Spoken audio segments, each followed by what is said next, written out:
ऋषि हैं दुर्वासा, जो कि बहुत ज़्यादा गुस्से के कारण किसी को भी श्राप दे दिया करते थे। अगर उन्हें पता चलता था कि कोई मद, मोह, लोभ या अहंकार में है तो वो तुरंत उसे श्राप दे दिया करते थे। एक चीज़ बिल्कुल रोचक प्रसंग भी है इस मामले पर, श्राप के मामले पर। ये बिल्कुल कहा जाता है कि माता सरस्वती 24 घंटे में आपकी वाणी पर एक बार जरूर बैठती है। लक्ष्मण जी वनवास गए, वहां जाके माता सीता को देखा, उनके आंसू निकल आए। उन्होंने उनसे साथ चलने का आग्रह किया। आग्रह पर माता सीता आ भी गई उनके साथ, मगर ये तय हो चुका था कि अश्वमेध यज्ञ में सोने की मूर्ति ही रखी जाएगी। ये एक बहुत विचित्र घटना है कि माता के जिंदा होने के बावजूद भी एक स्वर्ण मूर्ति के साथ उस अश्वमेध यज्ञ को पूर्ण किया गया था। नमस्कार, D5 चैनल हिंदी के प्रोग्राम धर्म, धरोहर, संस्कृति में आप सभी दर्शकों का बहुत बहुत स्वागत है। इस प्रोग्राम में हम धर्म, धरोहर और संस्कृति से जुड़ी जानकारी देते हैं, जिसके कि साक्ष्य आज भी धरती पर मौजूद हैं। आज भी हम आपको ऐसी ही एक जानकारी देंगे।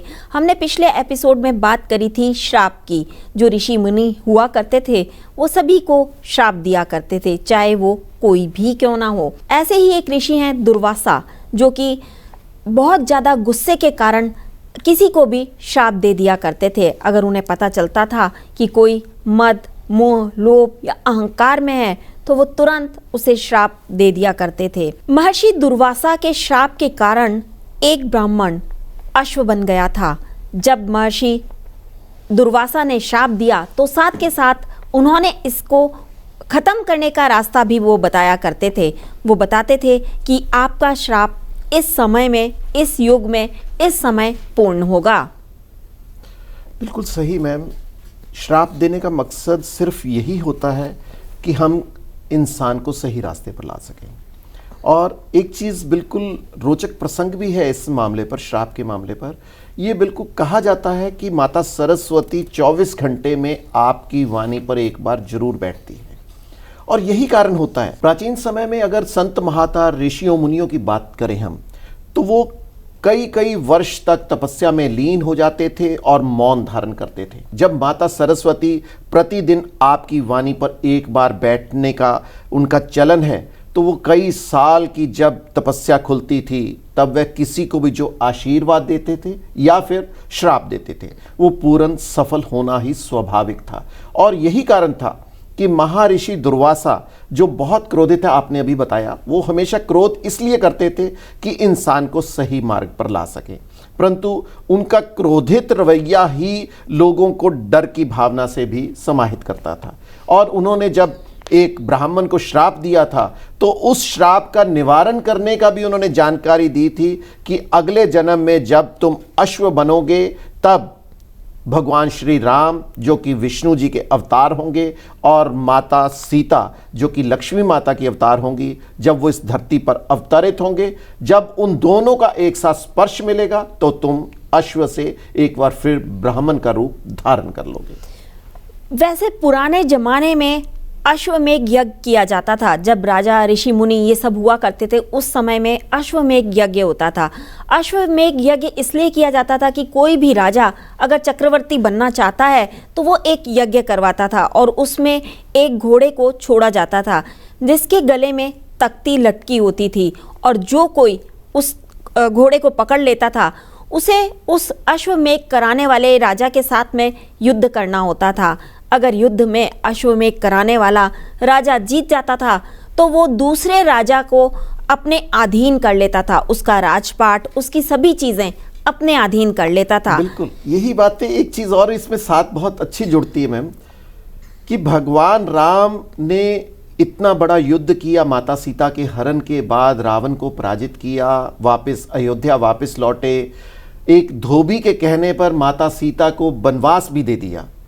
तो ये बहुत बड़ी बातें हैं। ये उनके मर्यादा पुरुषोत्तम होने में एक बहुत बड़ी मर्यादा पुरुषोत्तम होने में प्रमाणित करती है। भगवान श्री राम को।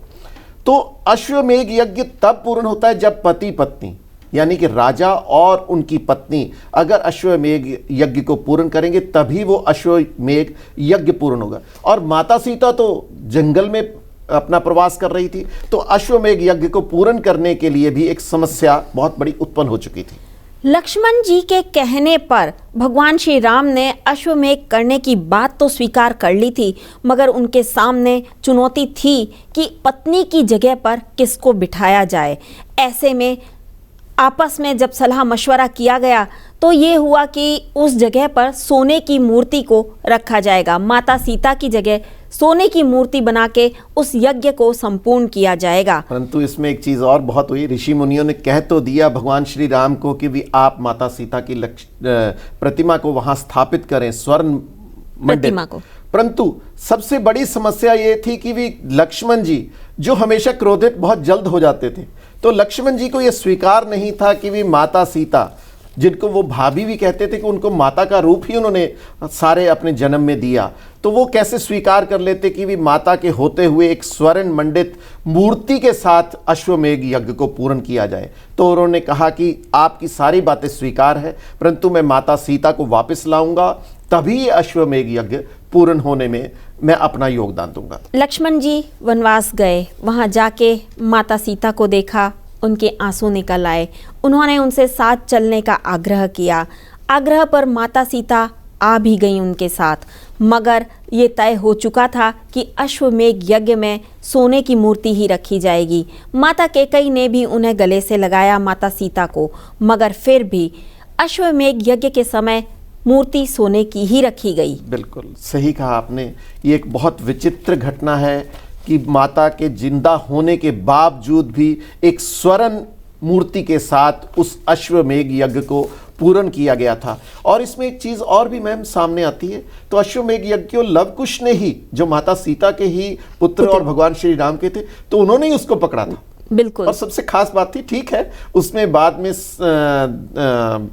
ऋषि वाल्मीकि के कहने पर उस चीज को पूर्ति कर ली गई और यज्ञ के घोड़े को छोड़ दिया गया, परंतु फिर भी इसके अलावा यज्ञ को पूर्ण करने में लवकुश का भी एक बहुत बड़ा योगदान को हम नकार नहीं सकते। बिल्कुल। जब अश्वमेध यज्ञ का पूर्ण होने का समय आया तो माता सीता वहीं पर थी। उन्होंने और राजा राम ने दोनों ने मिल करके उस घोड़े के ऊपर हाथ लगाया, स्पर्श किया। जैसे ही उन्होंने स्पर्श किया तो वो अश्व एक ब्राह्मण के रूप में बदल गया। ये वही अश्व थे जो ब्राह्मण के रूप में अश्व को ऋषि दुर्वासा की ओर से मिले श्राप के कारण बनना पड़ा था। जैसे ही उन्होंने स्पर्श किया और वो अपने ब्राह्मण के रूप में आ गए, तब उस ब्राह्मण ने अपनी सारी घटना को भगवान श्री राम के समक्ष कहा। तो भगवान श्री राम ने ये भी कहा कि आप कौन? उन्होंने, क्योंकि सारा कुछ जानने के बावजूद भी, क्योंकि वह मानस रूप में थे, इसलिए उन्होंने अनजान बनते हुए पूछा कि ये कैसे हुआ। तो ये चीजें बहुत अच्छी भी लगती है। इस पर ब्राह्मण ने बोला कि मैं पिछले जन्म में ब्राह्मण था, मगर सरयू नदी पे जब मैं स्नान कर रहा था तो मैं अपने अहंकार में चूर हो गया था कि आसपास के सभी लोग मुझे देख रहे हैं। इतने में ऋषि दुर्वासा वहां आए। उन्होंने भी देखा कि इस ब्राह्मण को बड़े छोटे की कोई कद्र ही नहीं है। इस पर उन्हें गुस्सा आ गया और उन्होंने उसे श्राप दे दिया कि तू अगले जन्म में अश्व बनेगा। इसमें एक चीज और भी है, महर्षि दुर्वासा ने एक बहुत अच्छा कटाक्ष भी किया कि एक ब्राह्मण होकर तुम जानवरों जैसी सोच क्यों रखते हो? ये कितनी बड़ी बात है, बहुत बड़ी बात है। आम इंसान को यही चीजों की जानकारी होती है कि हम मद, लोभ, क्रोध, मोह, अहंकार में हम लिप्त हो जाते हैं। तो इन्हीं चीजों को दूर करने के लिए महर्षि दुर्वासा ने सिर्फ एक ब्राह्मण को यह श्राप दिया था कि तुम अहंकार में लिप्त हो चुके हो और एक जानवर जैसी छोटी सोच रखते हो, तो अगले जन्म तक तुम एक अश्व के रूप में अपना जीवन यापन करोगे और तभी अगर भगवान का आपको स्पर्श मिलेगा तभी आप एक ब्राह्मण का रूप धारण कर सकोगे। बहुत जल्दी ही उस ब्राह्मण को अपनी गलती का एहसास हुआ। उसने ऋषि दुर्वासा के कदम पकड़ लिए। जब उसने कदम पकड़े तभी ऋषि दुर्वासा ने कहा कि ठीक है, तुम शाप से मुक्त हो जाओगे। भगवान श्री राम और माता सीता के आशीर्वाद के बाद ही तुम मुक्त हो पाओगे।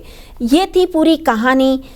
श्राप की, महर्षि दुर्वासा के श्राप की। ऐसे ही और भी श्राप की कहानी हम लेकर आपके सामने आते रहेंगे। अब मुझे वंदना को और मुझे प्रदीप शाही को इजाज़त दीजिए। इस तरह के रोचक प्रसंग हम आपके समक्ष पेश करते रहेंगे। धन्यवाद।